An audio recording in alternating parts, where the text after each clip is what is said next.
Welcome back, and I hope you're all feeling suitably refreshed after the break. In the first panel discussion, we heard a lot about IoT solutions in different industries and its potential as an agent of positive change. In this next session, we're going to hear about how we can reach that destination and overcome any of the potential challenges that stand in the way. I now request the panelists to come to the stage when their names are called. Major Engineer Ahmed Al-Sagaya, First Staff of Cybersecurity IT Directorate, Kuwait National Guards. Please give a big round of applause to the speakers. Qusay Al-Shati, Deputy Director, Central Agency for Information Technology. Amin Tazi, Head of Strategy and CEO Support Office, Ooredoo, Kuwait. And Ada Atalay, Head of Talent Solutions MENA at LinkedIn. And the moderator for this session is Mayank Singh, Group Editor of Bloomberg Businessweek Middle East.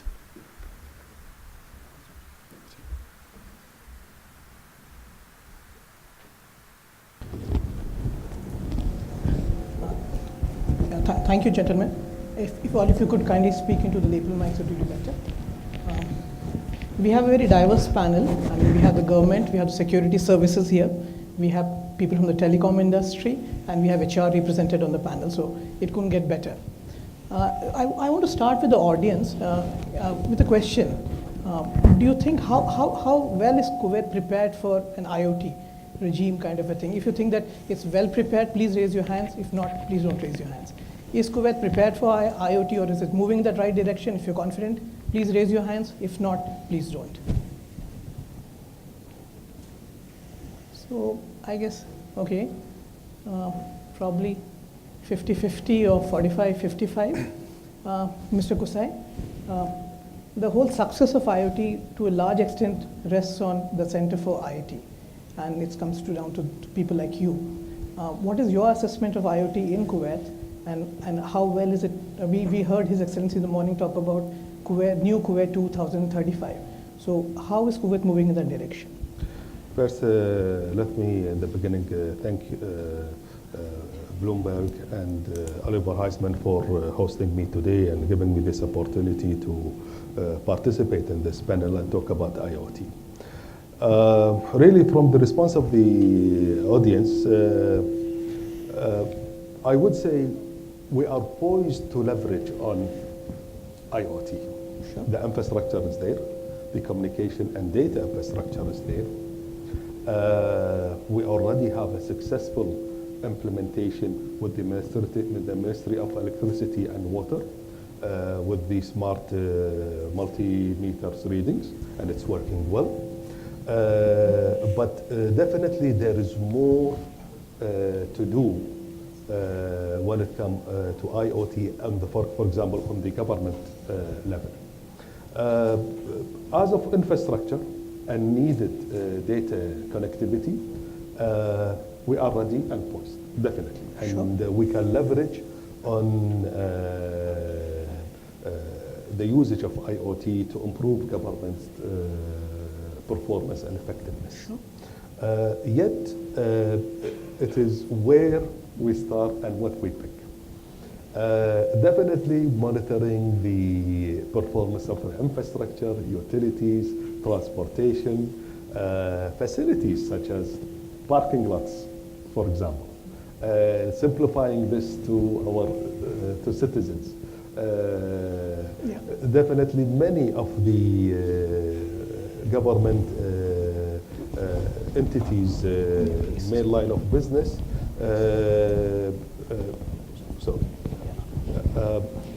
Definitely many government entities, main line of business, can benefit from IoT. For example, we at the Central Agency for Information Technology, we have Kuwait Information Network, and Kuwait Information Network has switches all around the urban area of Kuwait to link government entities. Monitoring the performance of equipment can be an IoT application. Yet the network itself can be a platform or can be an infrastructure for other government entities for specific functionality that they have, as simple as monitoring their equipment or their mobility or roaming or whatever. There are some issues regarding that. Is that being worked upon? I would agree with that for a reason. Today, we have IoT as a concept, but we don't have relative standards widely adopted by the industry to say this is how we exchange data, as we have, for example, as it matured in operating systems and databases and application, because it's a new area. So now, rather than putting a standard that makes a limitation, you want to, let's say, build on the concept and let it improve and let itself first, let's benefit first from it. So today there is a challenge in the fact of having, let's say, a data exchange standard, or let's say a best practice. It will come by time. Okay. And this will happen. Right now, we need to leverage in other, let's say, sites, let's say not necessarily from the IoT side, but from the application side, to share data and do it. And that can be. Maybe not the most effective, but it can work and it is stable and it can be. So right now we are, although this will be a challenge maybe, and definitely with the rise on the IoT application, there will be fragmentation by nature. But eventually linking them today will not be, let's say, an impossible job. No, there are always a way to do it. But whether it is the best or not, that can be evaluated and can be looked at. So the issue of data frame is definitely will be a challenge, because today we don't have a kind of a standard or let's say a best practice that we refer to when it comes to IoT. Today we are just looking at, let's say, the diffusion of the concept itself. Sure. As of the cyber issue, it's an important issue. It's definitely something that we need to look on, but it should not be a constraint and a limiting factor, and that's something that we need to bear in mind. Sure. An organization will say, I don't want to get into something new because I fear the risk of security. Security is not a constraint. Security is to build on an investment or an achievement that you do. And if you don't have an investment and you don't have achievement, there is no reason for security. Security for nothing, it can't be. So you need to leverage on new areas, new applications, on IoT, and move ahead. And do your best in securing it, but let's not make security a factor of saying, I don't want to do it, or I don't want to go for it. The challenges yet, when it comes to security today, is mainly focused on securing the communication, the flow of data. And that's a concern, of course. Definitely the issues related to the privacy of individuals, what information you are gathering, is it related or not related, confliction with laws. This is something may happen. But again, we need to get into that area, we need to leverage on it and benefit from it, right? And apply, let's say, acceptable security or cyber security measures to protect, but don't make security an excuse. Yeah. Sure. Major Ahmed, who better to talk about security than you? And I mean, it's an issue that you heard about both Amin and Mr. Kusai raise. And you were talking that security is not about what is imposed, but something that you need to be conscious about yourself. Yes, can you just elaborate on that? Well, basically, because I come from military side, so I put security first and then look at the technology, because it's a must for us to be concealed with a layer of security. And yes, security, I totally concur with you, sir. It shouldn't be like a drawback just to, or an excuse not to go to this new technology. Of course, yes, I should go to this to that technology, but with a very secure shield with this aspect.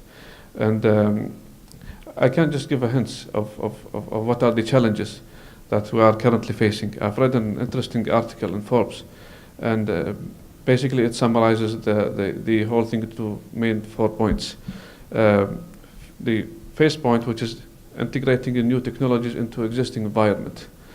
Now, each technology wants to be dominant in the market, and each technology have its own development or deployment path, and there isn't any interaction in the middle, and that's a major concern.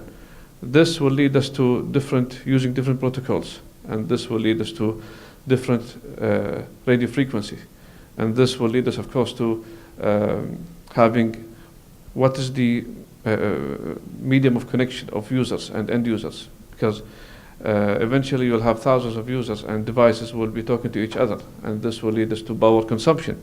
The whole cycle should be studied thoroughly and carefully before just accessing any type of IoT project.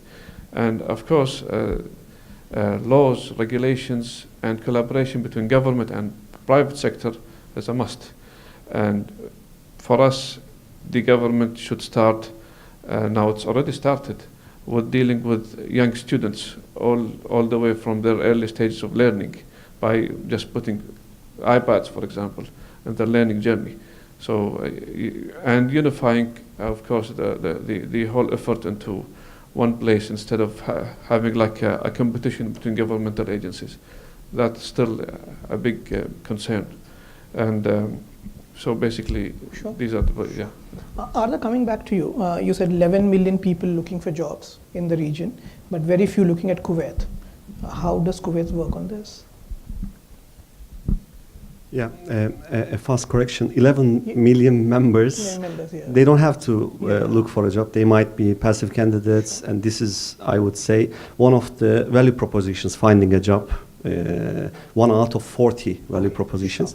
But then, on this members, GCC members, I'm more into, like, back to IoT, how we are communicating with this audience, how we can attract them, because it's all about skills. First is agreeing on all this can happen by people, so giving the priority to the people.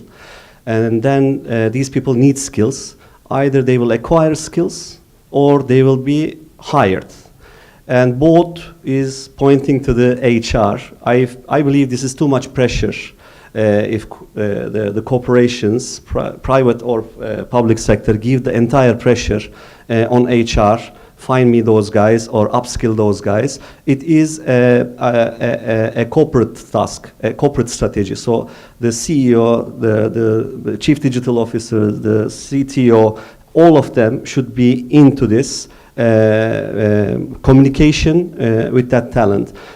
So it's about knowing their priorities, understanding where are they from, which universities they are graduating from, and keeping an eye on this close communication, and use all the tools like social media tools to get this talent in Kuwait. I think that is the most important thing, and it is not future. A couple of other metrics now. US is sending this 500,000 people on an average 6 messages per year. GCC 1 message. So we are not really dealing with the same. We are not creating the same. What is this message? I mean? Like saying like, hello, I want to talk to you, let's say, on a simplistic manner. So approaching them or touching them, it's almost like 1 to 6. And so, in fact, we can compete with all West. GCC will grow faster.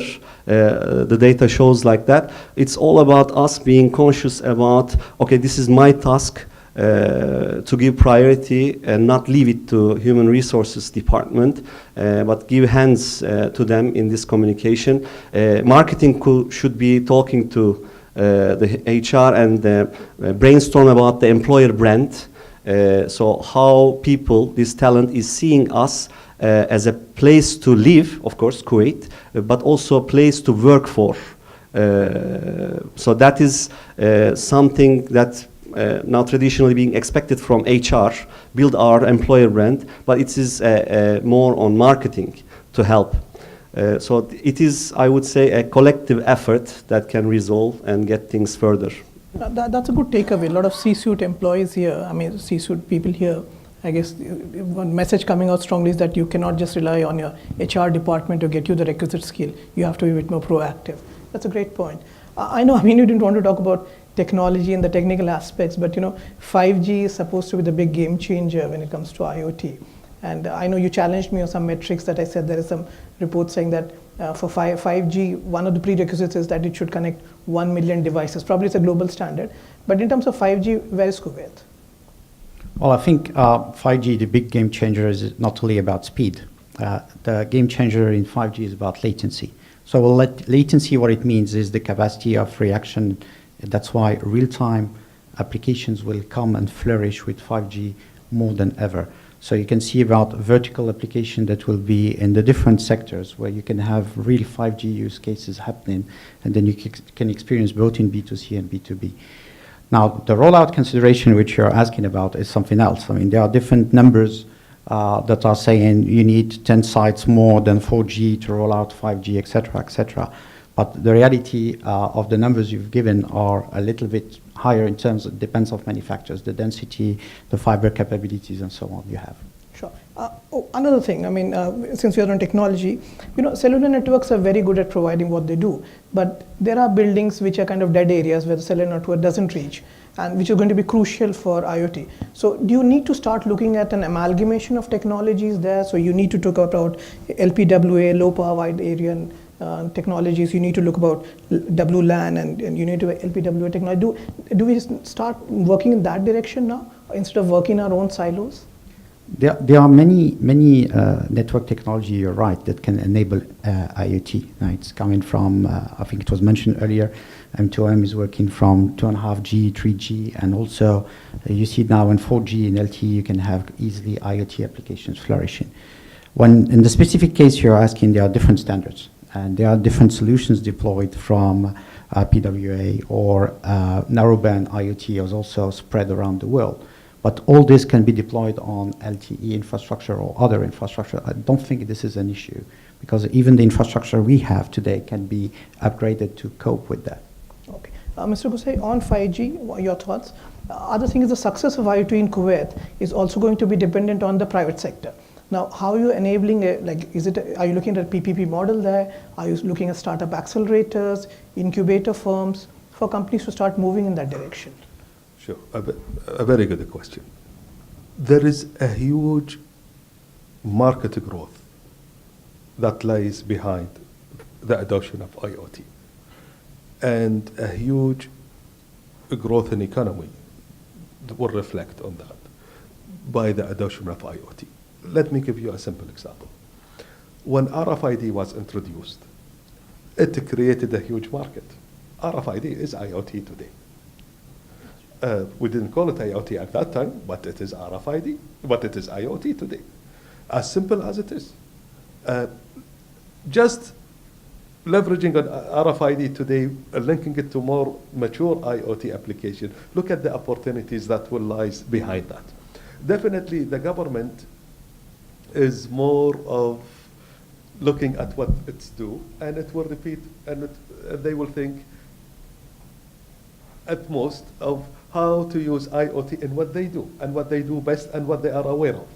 But the innovation part, the new ideas, the way how to look at things differently and more effectively, definitely will come from entrepreneurs, and will come from the private sector, who is eager to create the market and opportunities for themselves. For us, incubation and PPP will be a major role. Even in the new vision of Kuwait 2035, we are leveraging on PPP and incubation to create such opportunities. And many countries around the world, especially if you take the Asia region, South Asia, and the Pacific, the IoT at a point contributed to market growth percentage that reached 10 in some countries. in the sector of ICT. Actually, when let's say, the classic IT market has stagnated, IoT was an opportunity for growth and maintaining the growth pace.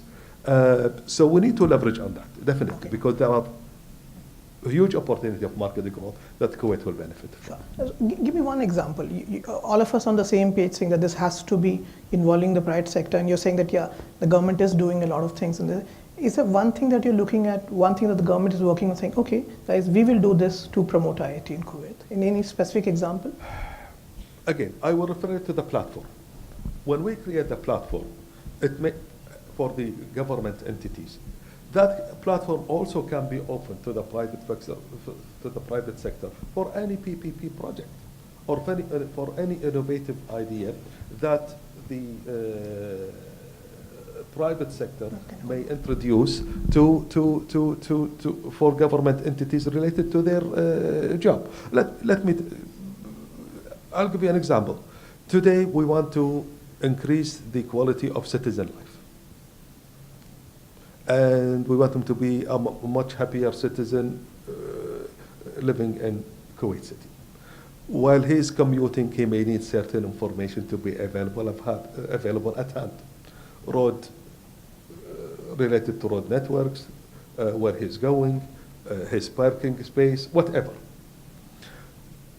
Opportunities can come, and possibly some entrepreneurs may not be able to implement such ideas because it is too heavy for them to create, for example, the platform. But if the government created the platform and opened it to others to come and do their ideas or to implement such application on it related to IoT, he created a win situation for him, and we had a win situation. So this is what we look at current. Maybe two years down the road or 1 year down the road, the whole thing changes and more opportunities or ideas comes. What about 5G? Are you doing something specifically to help companies roll that out or to facilitate 5G in the country? Well, we are moving into 5G ahead of many countries in the region. Actually, all the operators today announced that they have 5G network. For data connectivity and ease of data to be exchanged, definitely 5G will be a more real-time platform for us, rather than, as my dear colleague said, having a latency or losing data in the way. So actually, even in the current stage, not having 5G, the mobile networks has created the opportunities, and we have a live situation. We have the Ministry of Electricity project. It is based on today's infrastructure. So already the mobile infrastructure created the opportunity. 5G will take us a step ahead more and more. Sure. Mr. Kusai just said that Kuwait, as it is probably way ahead of the curve compared to the regional peers. Any other enablers that, Major Ahmad, that you think that can be deployed? Give us a couple of enablers that you would want to be implemented in Kuwait. Yeah, actually, the collaboration between the government and the ICT companies and telecommunication companies is a must. And I can give some examples by setting like best practices, laws and regulations. And currently now, we can accommodate the newest project because we have our own standards, and we have recently developed also a project along with Kate, the ITIL project, and we are already having the flow charts and how to interact with any service and having the specified roles of each person. So yes, the collaboration between private and public sector, that's the main strive, and above all that, the trigger from the top, the top head of Kuwait, His Highness the Emir of Kuwait, the vision of 2035, that's the trigger for us to interact and initiate these kind of projects. And if you want, I can give some examples about please. IoT in the military field as well. Speaking in general, the military field can develop like an IP mesh technology, for example, where all the military gear should have an IP address, and like the helmet, the headset, the scope, and the sniper, and all of these can flow all the way to the commander screen where he can take the proper action. So the IoT can be varied from all over the aspects, whether it was private, military, or home, or even teaching. So yes. Important point they're saying that there has to be collaboration between the government and the private sector. Do you all concur that there's enough interface between the government and the private sector? Any thoughts on that here? We have the private sector represented here. Does the government talk to the private sector, take their views into consideration? Is the private sector conveying their feedback on this to the government? Is that happening? Is that happening? Are you working with the government? Yes, we are working with different governments in many form and formats. I think the question is how the framework will be built. I mean, back to the question, because here, if it's a collaborative way, yes, this is the way forward, because actually the private sector could make proposals, and also the government could give as well some foundations on that. I think this is the way it should be. I think just talking about initiative from the government, I think one question that was very important before, I think the IoT development is also needs to go through entrepreneurial innovation. And the entrepreneurial innovation goes where to help the ecosystem flourish is through the application developers. So the IoT application developers, and back to your point, which was very valid about the skills, how we can ingrain the skills of coding and developing across the different generations. So basically we are promoting this properly, we are supporting the development of this application, which will feed the different ecosystems. How do we develop local talent? I mean, how can there be more Kuwaitis working in this field? What needs to be done? Yeah, very good point. In fact, like this has to be again back to the prioritization. So we should just make sure that talent is number one priority in this transformation, and then it is again a responsibility of everyone: government, education, private sector. And it is a dynamic set of skills that especially government should be keeping an eye on from now onwards, and it's quite a dynamic set of skills. So it is not like I can do a master plan, as previously also mentioned, for 2 years and then sleep on it, but no, it is like checkpoints regularly on these skill sets and get the bottom of it. So use data and analytics at any point, public sector, private sector, and all the catalyzer facilitators like the consulting companies, platforms like us, to work on it. Keeping this in mind, there are so much learning opportunities, curriculum change opportunities for universities, but this is starts with prioritizing the skills in the middle of everything. Sure. I think we're running short of time, but we like to open the floor for a few questions. If anyone has any questions, please do raise your hand and we'll get a mic to you. Sure, yeah, there's a gentleman there. Yeah, there's a gentleman. And if you want it to be specifically be addressed to someone, please do let us know. Jeff Youssef from TICG. Thank you. My question to the panelists is, what one thing would you like government to do to help IoT in the future? Sure, who wants to go first? Mr. Kusai, by default. Okay, yeah, from the private sector. Yeah. Amin, Arda, anyone? Or even from the audience, if anyone wants to respond and answer that question. And then we'll have Mr. Kusai respond to that. Yeah. Good morning again, Jeff. My answer will be one. Just build the framework to push the verticals of the vision Kuwait to 2035. Build this framework.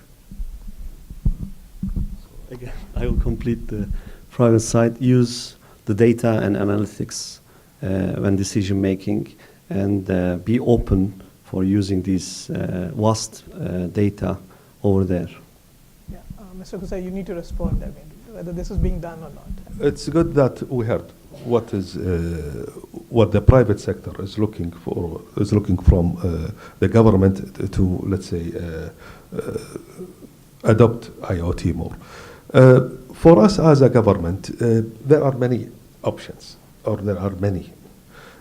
For example, there are many projects that the government would like to initiate and implement, but it may not necessarily be financed by the budget of the government. It can be financed by the private sector. It can be an entrepreneur project. Definitely, we will look into that. IoT can be as simple as installing a phone exchange in a building as a similarity, and can be statewide. And there are many middle projects that can be on the side. What we need is the right idea, is the right form, and definitely opportunities not to make the government as, or the let's say, the public budget as a source. The private sector can be. And of course, we need to listen to from their side to see how this can be done. Okay, let me flip the question. Is the private sector doing their part? Are they doing enough? Or they are using excuses, saying security is an excuse, therefore not move in the direction like you said? In our field, the private sector is always ahead. Ahead, okay, sure. And they are a step ahead of us. It is easier for them to adopt technology, to use it, to test it, to make a pilot.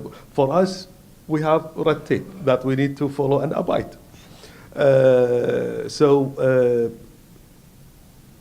There are many things that we see how the private sector did, and we see how we can reflect it on the government work. So what we need is to see the practice from them and how can we adopt it. Sure. Jeff, you satisfied with the replies? It's okay. Any other questions, please? Yeah, there's a gentleman here. Please, can we have a mic, please?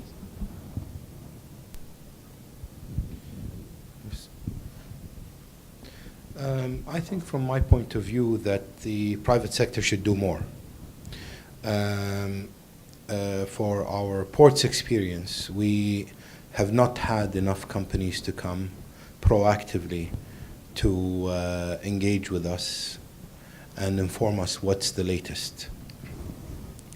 We actually have proactively gone to different ports and have asked to see their platforms, to see their modern IoT, smart port systems, cloud, blockchain, whatever types of solutions,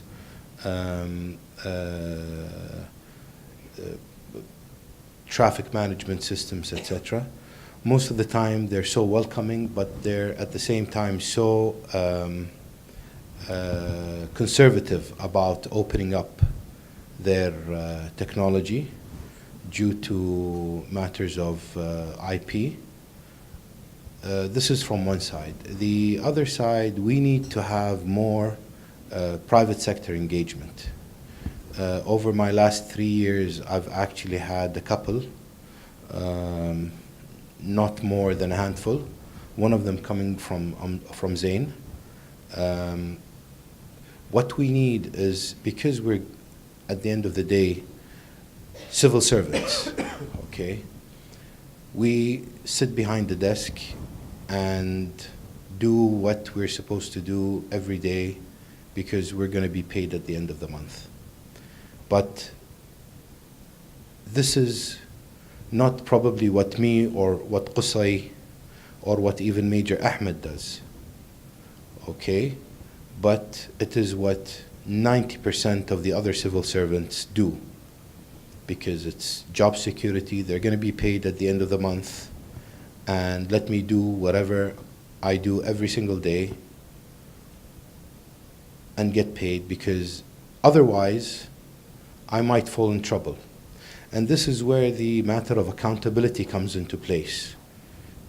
MPs, Audit Bureau, other supervisory agencies, just wait for you to have a mistake. We hear, you know, all over the world in different panels seeing market changers and market makers, such as, you know, the founders of Amazon, founder of Alibaba, Jack Ma.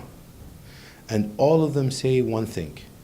They all say that you can only be successful after so many trials and errors. And in government sector, one error might put you in jail. And therefore, people are so conservative of being proactive. And that's why you see the challenge of developing, the challenge of change coming into place. Because change might create problems. Change might put them into problems that would end up in a very terrible legal manner. So the private sector should, you know, especially with the IoT, that there's no one single interface for IoT. There's no one single solution. And there's no one single government entity. As I said, for the ports, we need at least 14 government agencies to interact with us for our project to become possible. One of the first people I called was Mr. Qusay, who thankfully came to my office a couple of times to explain certain things on what they are doing so that we don't, you know, clash together. And we can, you know, complete each other. And therefore, the private sector should say, okay, these government agencies, I would like to forward them an invitation to see this project in this country that would benefit your country. And once that delegation goes, that company should open everything so that when we go back to Kuwait, we can put up a proper tender document or a pre-qualification document and can guide a similar project in our country in whatever field we have, either if it's, you know, electricity, water, ports, the military, you know, the Agency for Information Technology, etc.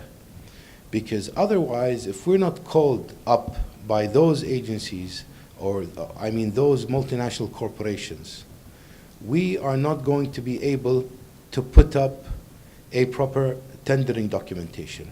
We're not going to be able to put up a proper TOR, terms of reference. So this is what we exactly like. It has to be driven by the private sector. And this is my point of view. Yeah, sure. And this is what we like. That's a very, very important point, that and it's also a charge that you're leveling against the private sector. But what is the difference between the private sector here, and you mentioned about going to Port of Rotterdam and other places? Why is the private sector hesitant here? No, the hesitant authority is the, let's say, the port authority itself. Why? Because there's a lot of intellectual property. Sure. And there's a lot of proprietary rights that they have developed with the technology provider. And therefore, they don't want to give that technology. They can sell it, you know, but not show it. The companies themselves should be the ones that would say, okay, this is my case study.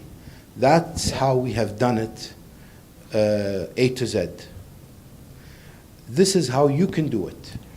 This is not what we are facing today. We have to every single time reinvent the wheel. We, even in certain GCC discussions, we in Kuwait were the pioneers because we had oil in Kuwait before most of the other GCC countries, and therefore we helped other GCC countries to develop their infrastructure, education, etc. And we provided them with everything. Now, what we need to also witness is that the exchange of information now, since most of them have developed their IoT infrastructure, their cloud, their blockchain, their artificial intelligence, to come back and tell us, you know what, you guys have helped us in the 60s, let's help you in 2020 onwards. And the thing is, why they can't help us is that they have moved from government-led organizations to corporatization. And therefore, should you want that service, unfortunately, we're a company right now, you have to again pay for it. So who are the ones that are gonna be the driving force behind that? The companies themselves. We need to get an invite by the companies that are technology pioneers, such as the ones sitting on my right, General Electric and Siemens and others, and to tell us, this is what we think, this is what you're lacking, and we're open. If any multinational company wants to do a survey in our ports and give us, a small case study and tell us where that can be identified, in which country, then, I think us as the Port Authority or any other government agency, especially with 2035, will be more open than when they were a couple of years ago conservative. No, thank you, Excellency. I think very valid point and very, very important. And I hope the private sector takes it. Would you want to respond? GE Siemens was specifically mentioned by His Excellency. They have to respond. Yeah. Would you be doing it in future for the greater good of everyone? Actually, as Siemens, because we were talking to Sheikh Yusuf today morning, and since he's going in the smart port direction, of course Siemens will be part of, will be able and will be part of this project, if possible. Of course, there is a long process also behind, but I think it's valid what Sheikh Yusuf said, that the private company should drive it, and we should be taking the initiative. It cannot be that the Port Authority is taking the initiative. They will just give the demand, and we have to respond on it. And this is exactly what we are doing. We can give answers to questions where we have a portfolio, where we have solutions, and this we will do. And we have done it already 60 years ago, Sheikh Yusuf, and we will do it also beyond 2020. Well, wonderful. And next time we meet, we will check on this. So absolutely, has to be a win-win relationship. So we realize that the success of the customer is the success of us, and the way forward has to be built on sharing the knowledge and the expertise. In the case of GE, for example, we have accumulated more than 130 years of in-depth engineering, manufacturing, process knowledge, and this is where we share with our customers and try to bring them the value of those expertise moving forward. So it's a win-win, has to be. Sure. Thank you very much. We have completely run out of time. Just quick closing remarks, very briefly. Beating a path to IoT, how does Kuwait get there? One point, one single point, what needs to be done? Definitely. Yeah, it's on, I think. It's on, okay. Yeah. So basically, let's speak about 10 years back. The users of internet were humans, but now it's all machines. Humans no longer use the internet like it was before. So adopting a visionary strategy that will be helpful to control and govern IoT applications, of course. So visionary strategy, Mr. Kusai? Simple. I will just second what Sheikh Yusuf Al-Abdallah said. That's it. Okay. Okay. I mean. Just a closing remark would be trial, quick wins, big wins. Thank you. Arda?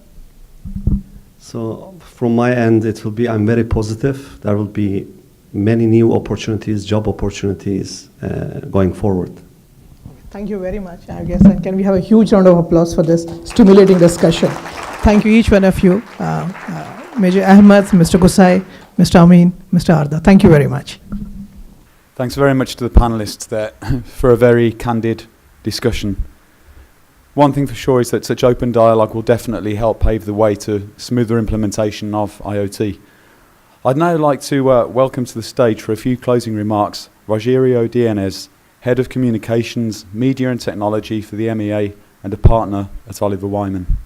On behalf of Bloomberg and Oliver Wyman, I would like to thank you all for the participation in the event. A special thanks to His Excellency Sheikh Yusuf Al Sabah, Dr. Saad Al Barrak, Dr. Bishan Al Wataab, Nawaf Roger Field, and all the other panelists and the keynote speakers. IoT is a fascinating topic. We at Oliver Wyman are deeply committed to help Kuwait to shape its future. We are eager to work hand in hand with both the public sector and the private sector to shape this vision and to turn it into reality. So I want to once again thank you everybody for participating. I hope you all benefited from the event, and I wish you to see you in the next event. Thank you very much. Thanks, Rogerio. And I'm pleased to say that lunch will now be served in the next ballroom. Thank you very much to everyone for attending the event. It's been absolutely wonderful to hear your views. Thank you.